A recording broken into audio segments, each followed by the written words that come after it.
meus irmãos, minhas irmãs. É com satisfação que cumprimento vocês e mais essa oportunidade de estudarmos a Palavra de Deus. Eu gostaria, antes de iniciar essas considerações, de convidá-los para uma oração.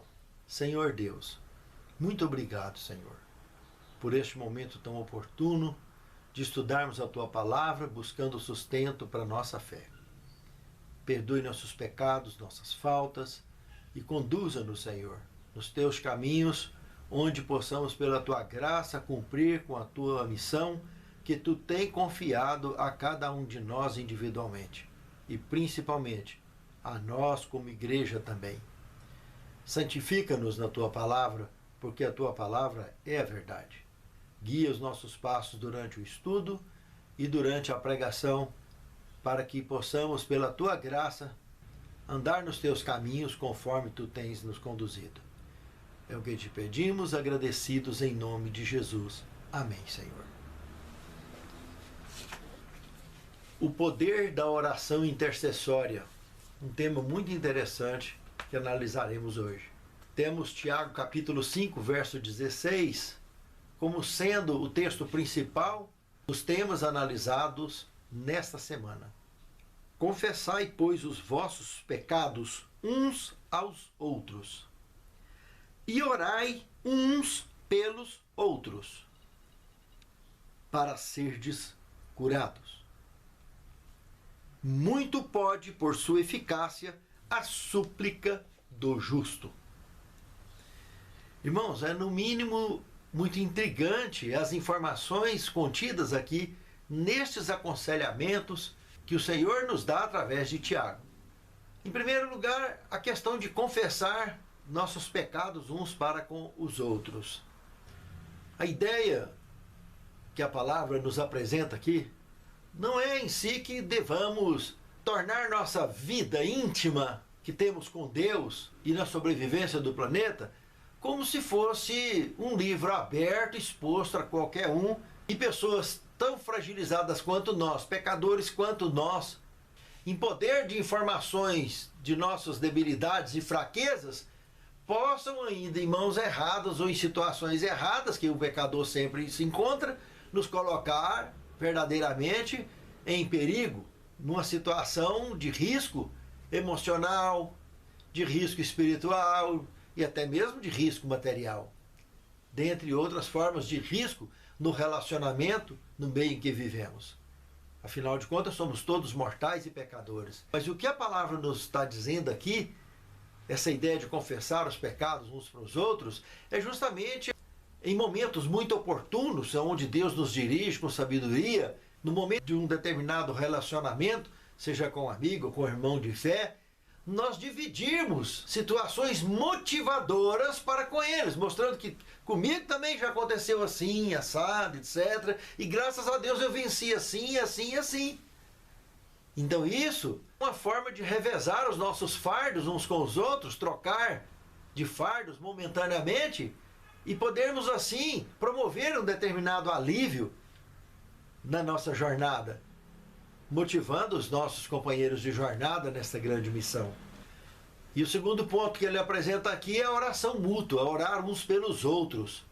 Essa oração mútua aparece aqui nesse ponto, mostrando como se fosse um elo destacado diante de Deus, aonde o próprio Deus, ao receber nossas orações, percebe que o mesmo que eu estou pedindo, tem alguém pedindo também a mesma coisa, seja por mim, seja por ele, ou seja pelo povo de Deus.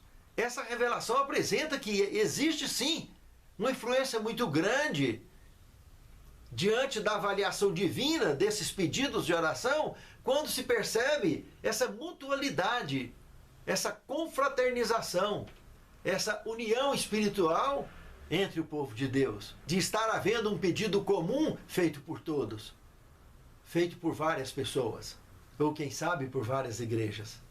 Então isso é realmente muito importante.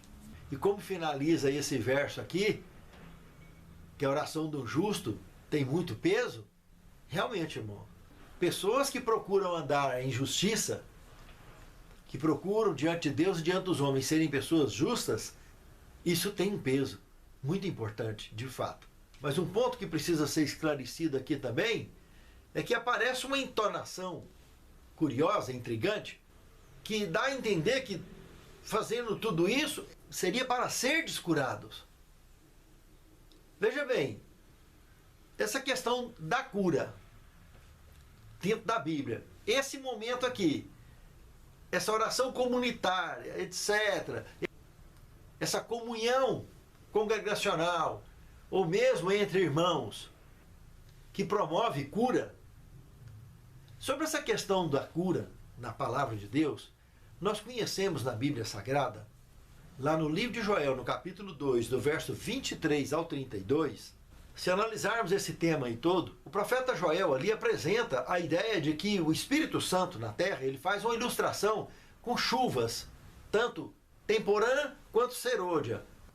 A temporã, no caso aqui, se você analisar o contexto, fala de visões e sonhos, dons distribuídos ao povo de Deus, e dentro do relato da Bíblia, isso só aconteceria lá no Pentecostes. Ou seja, nós estamos falando de um período já na era cristã, mais de 30 anos para dentro da era cristã. Após a ressurreição de Cristo, após a ascensão de Cristo, o que aconteceria lá em Pentecostes? E que o profeta Joel chama então essa primeira chuva de temporã, que é a chuva para o plantio da semente. Mas ele comenta aqui sobre a serôdia.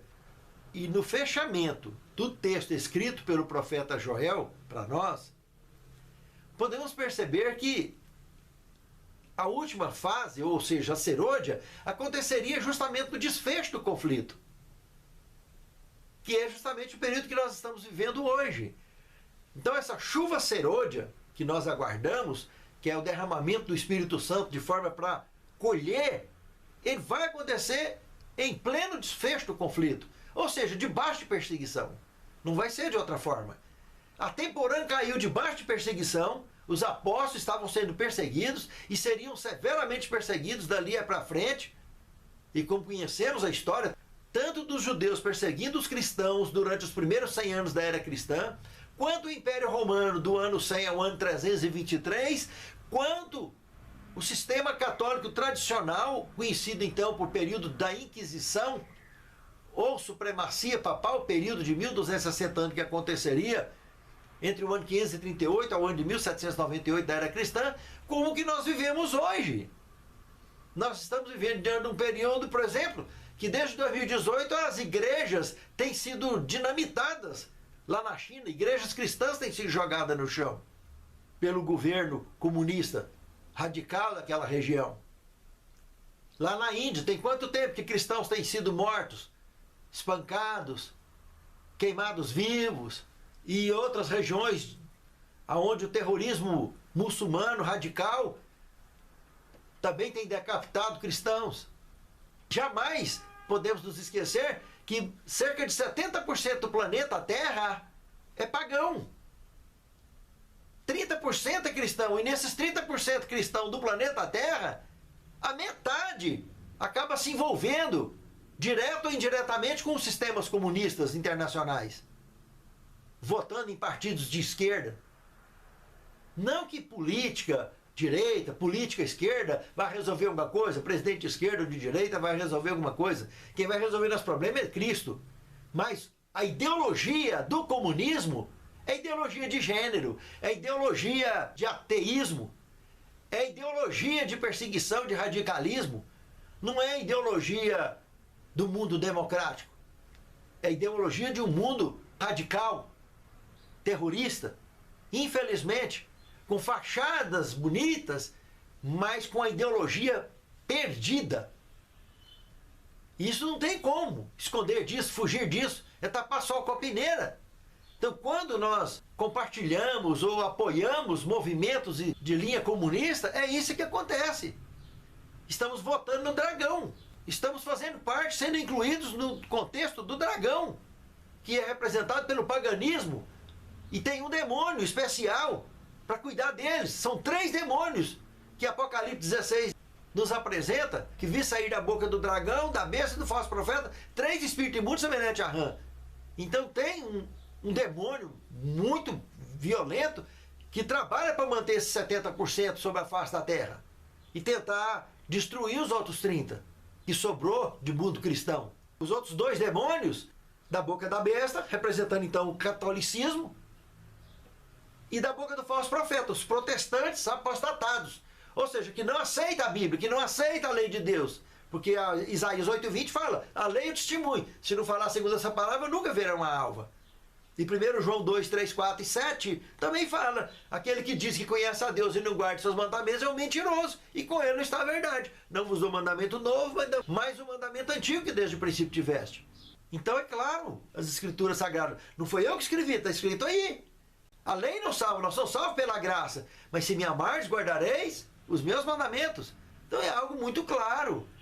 Agora, essa questão do Espírito Santo aqui, para poder nos manter livres desses 3 demônios que estão nesse planeta, fortalecendo esses segmentos políticos e religiosos, que vai ao encontro aos reis da terra para oprimir o povo de Deus, precisamos do Espírito Santo, que ajudou os apóstolos a vencer lá e durante todas as crises da igreja nos ajuda hoje também. Como ajuda os nossos irmãos que estão lá na China e que estão lá na Índia, que estão em outros países que vêm sendo perseguidos.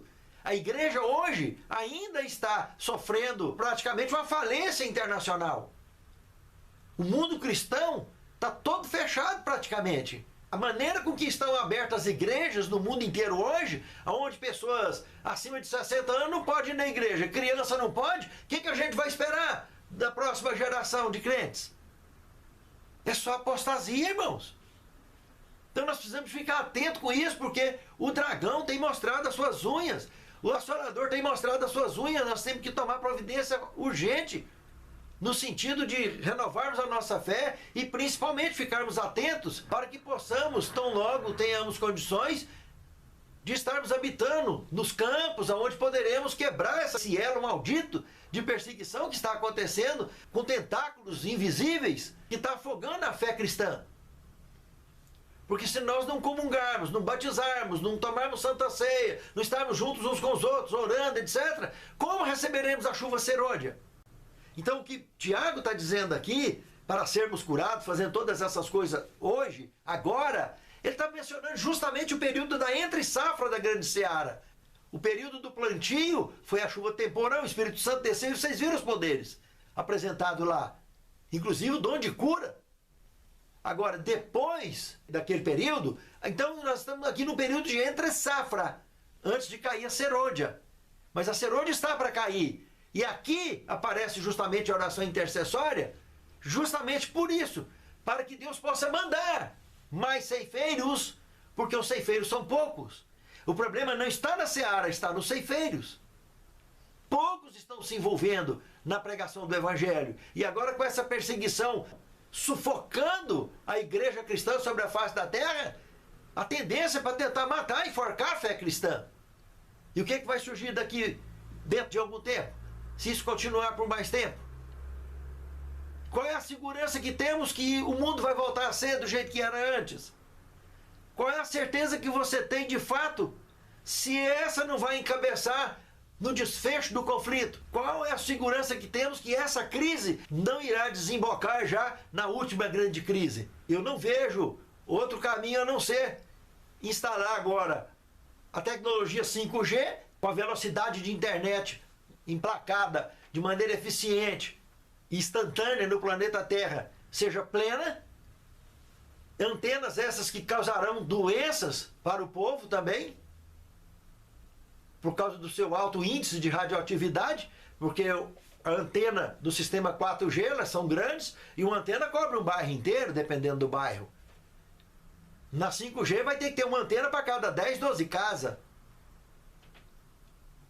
A órbita terrestre tem uma verdadeira constelação de satélites que a cada dia estão se agregando mais ainda.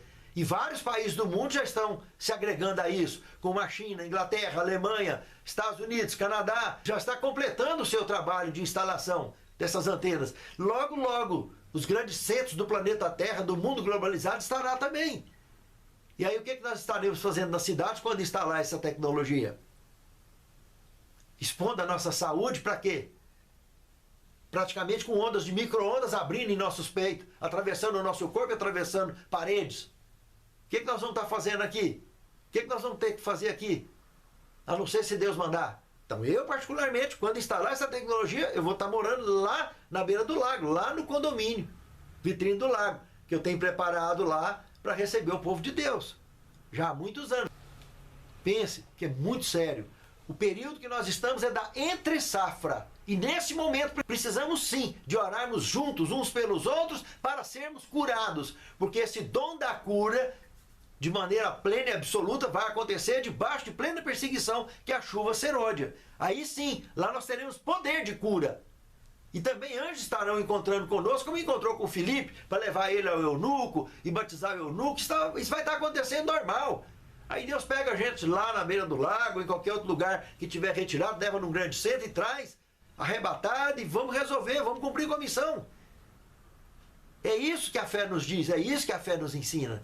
É para isso que temos estudado a palavra de Deus. Pense nisso, amado irmão. Pense nisso, amada irmã. Segundo tema, uma luta cósmica.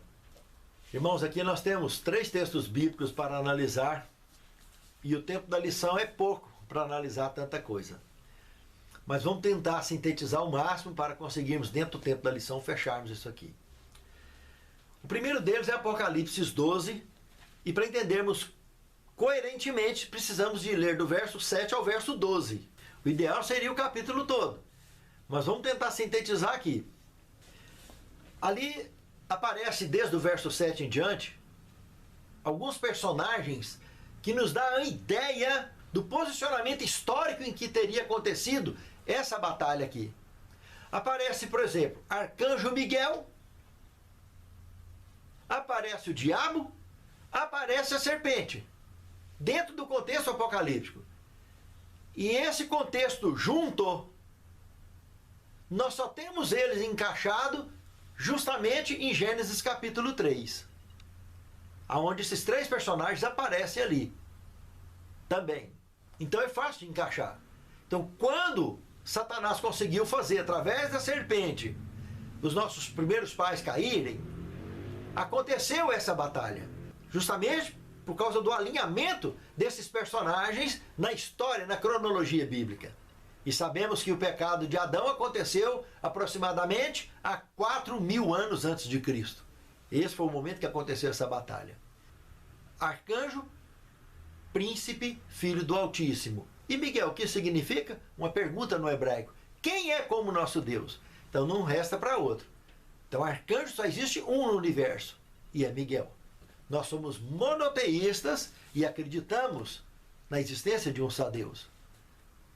Pai, Filho, Espírito Santo são 3 pessoas distintas que compõem o Elohim, o original, que traduzido por Deus lá em Gênesis no capítulo 1.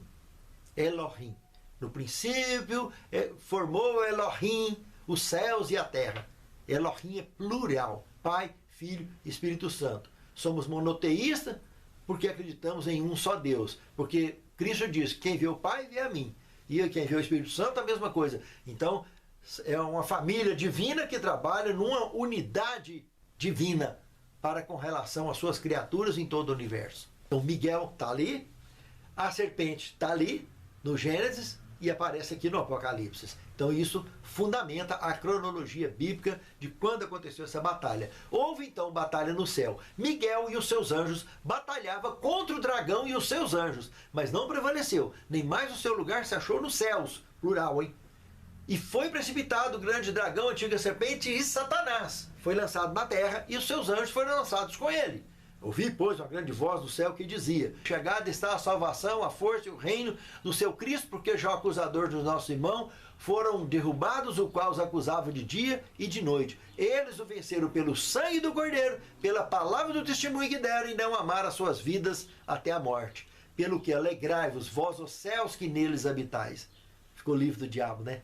Mas ai dos que habitam na terra e no mar, porque o diabo desceu a vós e tem grande ira, sabendo que pouco tempo lhe resta. E ainda mostra habitantes debaixo do mar, né, que nós não conhecemos. E coincidentemente, 70% do planeta Terra é água, 30% é terra. Lá em Filipenses 2,10 ainda fala de habitantes debaixo da terra.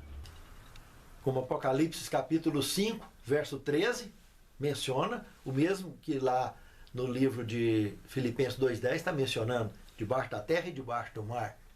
E Apocalipse 12, 12, então, que acabamos de ver também. Então é muito curioso isso aí, intrigante, né?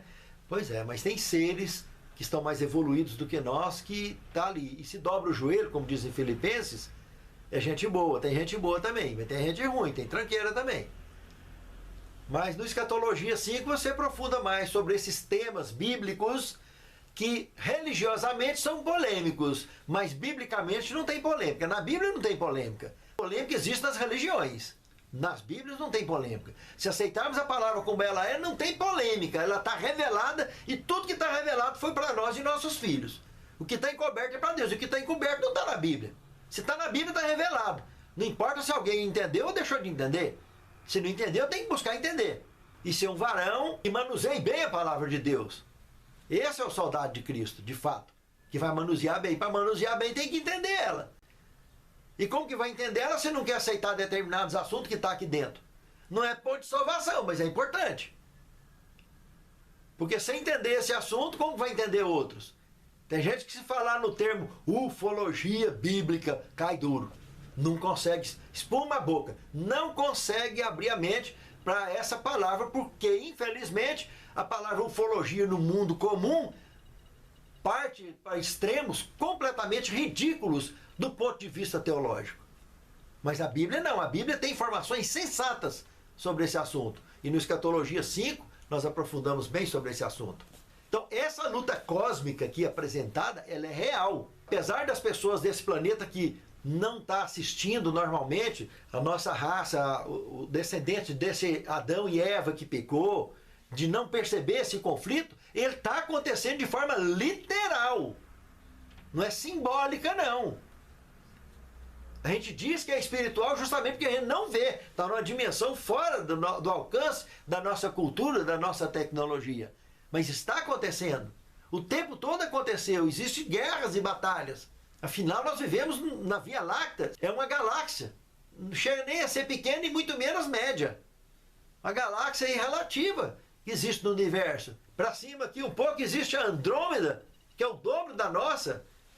E a C1101, que são milhões de vezes maior do que a nossa e a Andrômeda junto. A Via Láctea e a Andrômeda junto dá um grão de areia comparado com o oceano, com esse aglomerado de galáxias conhecido por Abel 2029, onde tem essa C1101 que nós comentamos, que é uma das galáxias desse complexo de galáxias, que só ela é milhões de vezes maior do que a Via Láctea e a Andrômeda junto. Aí você quer olhar para o céu estrelado à noite, você está olhando dentro da Via Láctea, essas estrelas que nós estamos vendo dentro da Via Láctea. Rarissimamente a olho nu a gente consegue ver alguma coisa além da Via Láctea. Aí você quer pensar que é só aqui nesse planetinha Michuruca é que tem vida, é que tem gente. Então precisa de abrir um pouco mais essa visão aí, porque problema tem para tudo quanto é lado. E no Escatologia 5 você vai abrir a mente para esses detalhes da Bíblia, que não são polêmicas bíblicas, mas são polêmicas religiosas. E que a Bíblia não deixa dúvida. E aí nós temos entendimento completo desse assunto. E é muito importante. Então esse conflito cósmico, essa luta cósmica existe antes do planeta Terra ter sido criado, que o pecado já tinha iniciado no céu. É o que João 8,44 apresenta, que o diabo era homicida e mentiroso desde o princípio. Homicida, irmãos. Desde o princípio. E naquele princípio lá do Gênesis, a terra estava sem forma e vazia, não tinha sido formada ainda. Entende, irmãos? Então é muito antiga a história do pecado. Fica ligado. É muito sério esse assunto. E quando nós vamos para o segundo texto, em Efésios capítulo 6, verso 12, Paulo comenta, ele nos adverte que nós não lutamos nesse mundo, não é contra essas coisas que nós vemos, que não é nada. Nós lutamos contra principados e potestades da maldade em lugares celestiais. Vocês lembram que lá em Mateus 11, verso 12, Jesus faz um comentário que o reino de Deus tem sido atacado com violência desde os dias de Batista? Pois é, meus irmãos. João Batista seria o precursor do sistema batismal, no qual marcaria a entrada de um cristão para o reino de Deus, de maneira normal, e esse João Batista foi decapitado. Porque o planeta Terra pertence ao reino de Deus. Jesus morreu para resgatar esse planeta. E todos aqueles reinos aonde, evidentemente, aconteceu o mesmo que aconteceu aqui no planeta Terra. E ele morreu para salvar todos que caíram um dia e que aceitassem a sua redenção. E é para isso que nós estamos evangelizando hoje, que nós estamos estudando a palavra e estamos pregando. Mas a luta nossa não são contra coisas que nós estamos vendo, são contra coisas que nós nem vemos.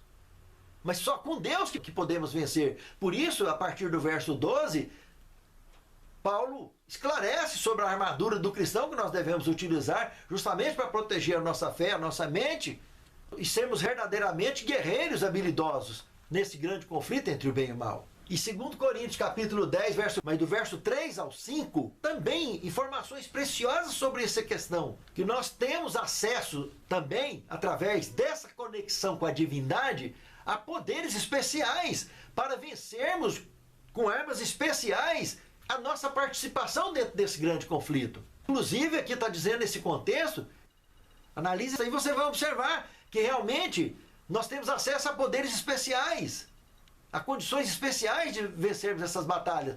Através do poder de Deus conseguimos fragilizar, derrubar impérios, potestades, derrubando raciocínios terríveis, repletos de muita inteligência, mas derrubando, porque não são princípios veiculados por Deus, então utilizados como servos e servas do Altíssimo, com o devido poder e sabedoria, conseguimos derrubar essas teorias e dessa maneira alcançamos um público grande, o público-alvo, conhecido como o povo de Deus. Porque nós conseguimos, através de argumentos poderosos, de armamentos poderosos, dessa intimidade com o verdadeiro Deus e com o verdadeiro poder, nós conseguimos fazer cativo o nosso pensamento completamente a Cristo. E muitos contradizentes podem também se tornar favoráveis. Nem todos contradizentes, como o rei Agripa, que não cedeu no final, mas outros podem ceder. Como Nabucodonosor cedeu, como Dario cedeu, como Ciro cedeu, Faraó do Egito não cedeu, mas muitos haverão de ceder, porque nós fomos usados de maneira poderosa, tivemos acesso a poderes especiais para sermos vitoriosos. Pense nisso, amado irmão. Pense nisso, amada irmã. Terceiro tema, Jesus, o poderoso intercessor. Irmãos, aqui temos também 3 textos bíblicos muito interessantes do Evangelho de Lucas, que abordam essa ideia de maneira muito interessante. Aliás, eu diria que tem 5 textos bíblicos importantes aqui.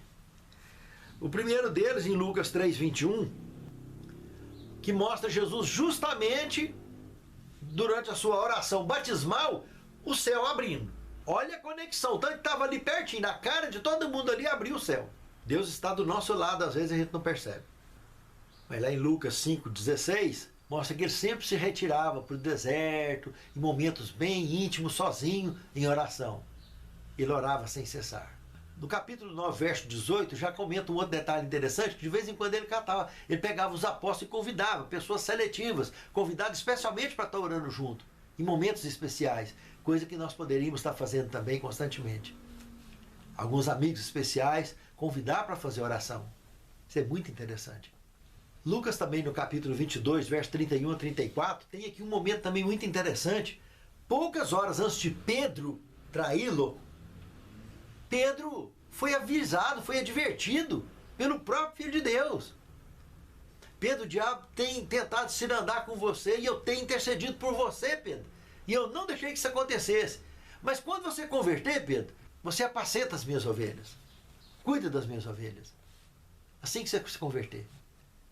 Pedro não tinha noção. Logo em seguida, Pedro ia dizer, não, Senhor, não deixa o Senhor na mão, não. Falou, rapaz, daqui um pouquinho, antes do galo cantar, 3 vezes você vai me negar. E não deu noutra. Negou mesmo. Mas depois ele se converteu, realmente.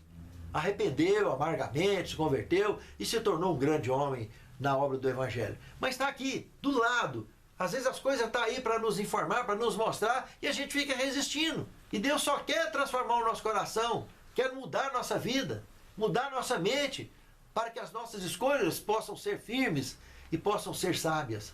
E Hebreus capítulo 7, verso 25, mostra que Cristo está sempre, o tempo todo à nossa disposição, intercedendo por nós. Pense nisso, irmãos. É muita informação bacana ao nosso dispor para que possamos cumprir com a missão que Deus tem confiado em nós. Quarto tema, as orações intercessórias de Paulo. Aqui nós vimos em Efésios 1, de 15 a 21, Paulo intercedendo pelos Efésios. E Filipenses capítulo 1, do verso 3 ao 11, Paulo intercedendo pelos filipenses. E se analisar ambos esses contextos, entenderemos que nós também precisamos de orar pelo povo de Deus em cima da face da terra, pelas igrejas de Deus sobre a face da terra. Isso é um exemplo para nós seguirmos de maneira segura. Não orar somente uns pelos outros, mas orar pelas igrejas de Deus sobre a face da terra, para que elas sejam vitoriosas. É essa a ideia apresentada aqui neste quarto tema. As orações intercessórias de Paulo, que também deve ser a minha e a sua. No quinto tema nós vimos poderes invisíveis em atuação. Aqui volta para o livro de Daniel, no capítulo 10, do verso 7 ao 14, que analisando, aprenderemos algumas lições muito curiosas aqui. Aqui foi um momento especial da história dos judeus, aonde o decreto para reconstruir a cidade já tinha sido emitido por Ciro, para que o povo saísse, depois de concluir os 70 anos de cativeiro babilônico, e voltasse para Jerusalém. Mas nós sabemos que eles não saíram com esses 70 anos. Saiu uma turminha, mas não saiu todo mundo. Todo mundo levou 150 anos para sair, depois dos 70. Pensa, irmãos. 70 anos de cativeiro e mais 150 para poder sair todo mundo e finalmente a reconstrução da cidade de Jerusalém, que havia sido destruída há muitos anos por Nabucodonosor. Mas aqui dentro dessa visão, quando ele teve essa visão aqui, Dario estava ali como rei por consideração, um governante instituído pelo próprio Ciro para que cuidasse ali daquela região aonde estava aqui o profeta Daniel, aonde ainda tinha muitos judeus. Mas quem era o rei? Era Ciro, do reino da Pérsia toda, e o seu filho era o príncipe aqui mencionado, Cambises. E Cambises deu muita canseira para realmente sustentar esse decreto do pai. Porque as pessoas sabiam que Cambises era muito volúvel, e os inimigos, como os samaritanos e outros povos mais, que viviam fazendo fofoca e criando problema, usavam Cambises para prejudicar. E por isso, então, menciono uma batalha aqui também, oculta, invisível, que Miguel vinha intercedendo, evidentemente, contra Satanás, contra as hostes do mal, mas, evidentemente, para trabalhar a influência de Cambises, e ele não dá tanta canseira como ele vinha dando. E tanto que é que morreu cedo Cambises. E após a morte dele, o impostor ocupou o lugar durante algum tempo, rápido, e logo Dario descobriu e pôde movimentar de tal forma que conseguisse realmente depor esse impostor e assumir o reino definitivamente. Ciro morreria, depois Cambises. Ciro, após a morte de Ciro, esse príncipe que estava dando canseira enquanto Ciro era vivo, que era Cambises, também morreria logo, não ia demorar muita coisa. O impostor ia assumir, Dario ia descobrir e rapidamente tomaria o poder e assumiria definitivamente o reino da Medo-Pérsia como rei integral da Medo-Pérsia e não só da região que compunha a antiga sede do governo babilônico, onde teria acontecido a história da Cova dos Leões e coisa do gênero. Mas aqui um detalhe muito curioso dessa visão que aparece, quando a gente olha o verso 7 do capítulo 10 de Daniel, a gente percebe dois detalhes muito típicos ali, muito interessantes. Primeiro, o sufoco que o profeta Daniel enfrentou, que chegou a desmaiar, né? Ele viu sozinho o que ele estava vendo. Mas as pessoas que estavam com ele não viam, mas ouviam. Sabe por quê que ouviu? Não tem sentido, né? Então eles estavam ouvindo um barulho muito esquisito, mas não estava vendo nada. O profeta Daniel não estava só ouvindo, mas como estava vendo, e caiu duro no chão. Aí, dentro daquele transporte que estacionou ali, que ele estava achando que era Deus, saiu um semelhante ao filho do homem, que é Gabriel, e foi lá e acordou Daniel, ressuscitou ele. João também, quando viu o Senhor, né, saindo fumaça no nariz, pé de latão luzente, tudo, aquela navezinha que pôs um pé em cima da ilha de Patmos e outro lá no mar, né, o tamanhozinho da criança. João, bluf, caiu no chão também, duro. Aí Jesus saiu e ressuscitou ele também. E foi mostrar um monte de visão para ele. Então os profetas não tinham noção do que estava vendo, ficavam pensando que aquilo tudo era Deus. Misturava ele com o transporte dele e tudo. Deus não precisa dessas coisas. A pessoa pode imaginar, mas Deus precisa de muleta. Não, meus irmãos, mas também para que é uma cidade de ouro, pedras preciosas e pérola. Que Ele está preparando para aqueles que amam e temem a Deus. Meus amados, é um conforto. Nós estamos falando de milhares de anos-luz de distância só para sair da Via Láctea. E um anjo aparece, sai lá do terceiro céu e aparece aqui instantâneo, impede a mão de Abraão de sacrificar seu filho. Ou o próprio Gabriel, que veio da oração de Daniel, começou a oração e ele estava aqui já tocando o ombro dele, falando, olha, no começo da sua oração saiu a ordem, e eu vim, estou aqui para te declarar. Então não é velocidade da luz, eu estou falando de velocidade instantânea, que o homem nem conhece, não tem nem ideia. Velocidade da luz é o que nós conseguimos fazer matemática dela, entendermos a física dessa questão toda. Daqui no Sol gasta 8 minutos, daqui nas Três Marias gasta 500 anos, que é aqui dentro da Via Láctea. Mas para sair da Via Láctea, são milhares de anos-luz para sair dela. E quem vive milhares de anos? Raciocina. Um ano-luz viajando a 300 mil km por segundo, nós viajaríamos 9,5 trilhões de quilômetros. E assim mesmo gastaríamos 500 anos para chegar daqui nas Três Marias, que é bem aqui pertinho, aqui no cinturão de Órion, que a gente vê as Três Marias ali no céu, né? Porque a velocidade da luz foi o que nós conseguimos, o máximo. Mas o que a Bíblia revela é muito mais do que isso. A velocidade que esses anjos saem lá do terceiro céu e vêm bater aqui na Terra. Só aparece e desaparece. Raciocina. Se nós temos cabecinha para acompanhar isso. Então é muito sério. A Bíblia revela. Está tudo cheio disso aí. Na Bíblia Sagrada. Então aqui está um texto interessante mostrando poderes invisíveis em atuação. Os companheiros de Daniel não estavam vendo. Mas escutaram, tiveram o privilégio de escutar. O suficiente para esconder e quase morrer, de medo. O coitado do Daniel, como escutou e viu, caiu duro. Pelo menos não deu tanto trabalho para o anjo Gabriel para ter que ressuscitar mais tanta gente, né? Só o coitado do Daniel. E assim mesmo ele levantava e caía de novo. Já desmaiava. 3 vezes seguido. O homem caiu no chão, de medo. Era para ele levantar aquela erva para o trem, ela erva para o anjo Gabriel, caía de novo. 3 vezes seguido. O homem ficou ruim do ruim mesmo. Fraquinho, fraquinho, fraquinho. Mas conseguiu ficar em pé, entender o máximo que pôde e explicar para nós, escrever para nós, para que nós pudéssemos hoje entender com mais clareza. Que nós temos mais coisa para comparar hoje e entender melhor esse assunto todo. Mas tem uns fanáticos da igreja que não dá conta disso não. Se falar nisso aí, cai duro no chão. Acha que está ficando doido, está falando besteira. Como eu disse, a Bíblia não tem polêmica. Tem polêmica na cabeça dos religiosos. Na palavra de Deus, ela é revelada. E tudo que é revelado é para nós e os nossos filhos. Pense nisso, amado irmão. Pense nisso, amada irmã. Tendo consciência disso, nós teremos mais condições de vencermos esses poderes invisíveis, aliados com aquele que é invisível aos nossos olhos, mas que é presente, real na nossa vida. Pense, é muito sério esse assunto. 6º tema, o foco da oração. Ah, meus amados, aqui se a gente vê 1 Samuel 12, 22 a 24, o profeta Samuel não abria mão disso. De ensinar, de orar, de dar exemplo o tempo todo. Mantenha em foco isso na sua vida, para que a sua fé não abalasse hora nenhuma. Nem acima dos 60, nem abaixo dos 20, nem abaixo dos 10 anos, e nem idade nenhuma. Desde pequeno ele manteve foco e conseguiu ficar firme na fé. E no livro de Jó também, no capítulo 16, verso 21, Jó também manteve esse mesmo foco. E não foi à toa que ele venceu a crise que ele enfrentou. A pior crise da sua vida. E ele assim mesmo, em todo aquele sufoco com seus amigos ali, criticando e apurrinhando a cabeça dele o tempo todo, a mulher dele, etc. Ele conseguiu orar por todo mundo e ser vitorioso. É um exemplo para mim e para você também. Pense nisso, meus irmãos.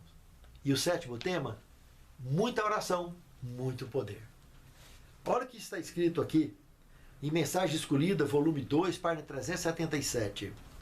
Anjos ministradores aguardam ao pé do trono para obedecer instantaneamente ao mando de Jesus no responder a toda oração feita com sinceridade e com fé viva. Muita oração, muito poder. Santo Deus, enche o nosso coração dessa certeza e da convicção de que assim fazendo e assim vivendo, estaremos firmemente na tua companhia hoje e sempre. E que naquele grande dia, então, possamos te abraçar no reino eterno. É o que te suplicamos, agradecidos em nome de Jesus. Amém, Senhor.